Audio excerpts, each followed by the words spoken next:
Des villas blanches sur pilotis, de grandes barres d'habitation rectangulaires, des églises. Le Corbusier, architecte novateur, mais contesté. Alors, comment vit-on à l'intérieur de ces œuvres en béton? Dans un quartier chic de Marseille, cet immeuble qu'il avait baptisé la Cité radieuse. 350 appartements construits après-guerre, toujours aussi prisés. Mais qu'ont-ils donc de si spécial? Quand on est rentré ici, immédiatement on a eu le coup de foudre, ça a été une illumination. Voilà. On est rentré là, on s'est dit oui c'est ça, c'est le bon.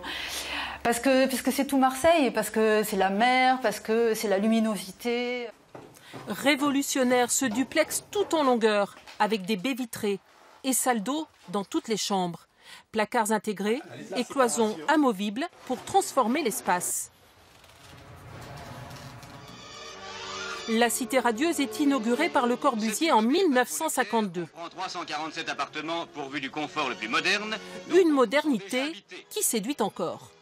Nous, on a emménagé dans cet appartement il y a 2 ans et demi à peu près. On habitait dans une grande villa, mais on était finalement très isolés avec nos enfants. Des parents attirés par le concept du village vertical de Le Corbusier. Commerce et maternelle au sein de l'immeuble. Et puis, un toit-terrasse, lieu de rencontre de tous les résidents. Précurseur pour ses habitants, mauvais génie pour d'autres.